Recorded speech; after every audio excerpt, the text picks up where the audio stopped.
नमस्कार दोस्तों, आज की इस वीडियो में हम लोग सीखेंगे विवेचक निकालना। दोस्तों, विवेचक को हम लोग विवेचकर भी कहते हैं और इसको डी से सूचित करते हैं।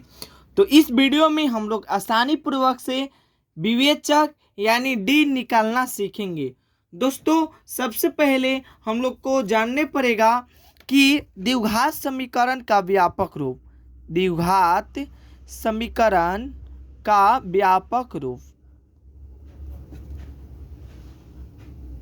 दोस्तों, द्विघात समीकरण का व्यापक रूप क्या होता है? A x square plus b x plus c equal to 0। दोस्तों, आप लोग को पता होगा कि द्विघात समीकरण का व्यापक रूप क्या होता है? A x square plus b x plus c equal to 0। ये जो है वह द्विघात समीकरण का व्यापक रूप है। यहीं से क्या होता है? यहीं से अब जानते हैं विवेचक का सूत्र क्या होता है। यानी विवेचक बराबर, यानी कहें तो डी बराबर क्या होता है सूत्र। देखिए दोस्तों, क्या होता है, यहां देखिए तो यहां पर बी है, तो बी स्क्वायर माइनस, देखिए 4 और इंटू ए है, एक्स स्क्वायर का गुणांक क्या है? ए इंटू सी, बी स्क्वायर माइनस 4ac।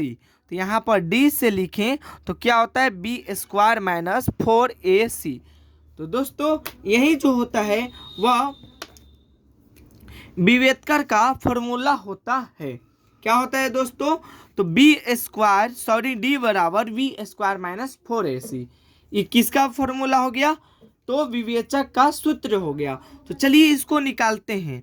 तो कह रहा है कि विवेचक निकालने के लिए तो लिखेंगे डी बराबर बी स्क्वायर माइनस 4ac। दोस्तों, इसको हम द्विघात समीकरण के रूप में लिखें तो a x square plus b x plus c. देखिए यहाँ पर क्या है? बी की जगह पे क्या है हम लोग का? बी की जगह पर देखिए 4 है, और ए की जगह पे 1 है, और सी की जगह पे क्या है? 3 है।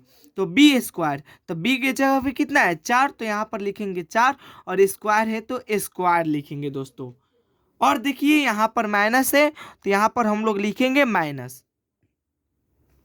अब यहाँ पर 4 है तो 4 लिखेंगे, और इंटू, देखिए ए की जगह पे क्या है? एक कुछ भी नहीं था, तो आगे मान लीजिए कि एक्स स्क्वायर का गुणांक क्या है? 1, तो इंटू 1, और इंटू सी के स्थान पे देखें तो सी के स्थान पर 3 है, तो यहाँ पर हम लोग लिखेंगे 3। अब दोस्तों देखिए 4 की स्क्वायर लिखे तो 4 गुना 4 और माइनस 4, 4 एकम 4, 4 तिहाई 12। दोस्तों देखें तो ये 4 चौका 16 और माइनस 12, तो इसका मान जो होगा क्या होगा? 4। तो दोस्तों, इसी प्रकार से क्या किया जाता है? तो विवेचकर का मान निकाला जाता है। दोस्तों, एक इसी प्रकार के एक और क्वेश्चन हम लेते हैं। दोस्तों, यहाँ पर एक और हम क्वेश्चन को लेते हैं। कह रहा है कि 4x, क्वेश्चन नंबर जो है वह 2 है। कह रहा है कि दोस्तों देखिए क्या कर रहा है कि 4x स्क्वायर और प्लस लिखेंगे 5x प्लस 7 इक्वल टू 0। तो इसको हम सबसे पहले क्या करते हैं?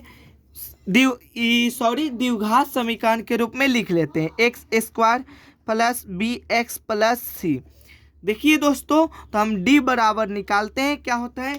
तो लिखेंगे B square minus 4ac। B square बराबर डी बराबर बी स्क्वायर माइनस 4ac। अब देखिए दोस्तों, ए गया, बी न है यहाँ पर, तो बी के जगह पे क्या है? 5, तो यहाँ पर लिखेंगे 5, और स्क्वायर है तो स्क्वायर, और माइनस 4 है तो यहाँ पर 4 इंटू ए की जगह पे कितना है? 4, तो यहाँ पर लिखेंगे 4 इंटू, और सी के स्थान पे क्या है? 7, तो यहाँ पर हम लोग लिखेंगे 7। तो यहाँ पर 5 25 और 4 चौका 16 गुना 7। देखिए तो 7 छक्के 42 और 7 एकम 7, 3 10, 10 11 माइनस 25। तो दोस्तों इसको हम लोग घटाएं तो यहाँ पर क्या प्राप्त होगा, यहाँ पर -87 प्राप्त होगा। यही हमारा आंसर है दोस्तों। इसी प्रकार से क्या करते हैं तो द्विघात समीकरण का क्या निकालते हैं तो विवेचक इसी प्रकार से निकाला जाता है। दोस्तों इसी प्रकार की वीडियो के लिए हमारे चैनल को सब्सक्राइब कर लीजिएगा और अच्छा लगा हो वीडियो तो एक लाइक भी कर लीजिएगा। धन्यवाद।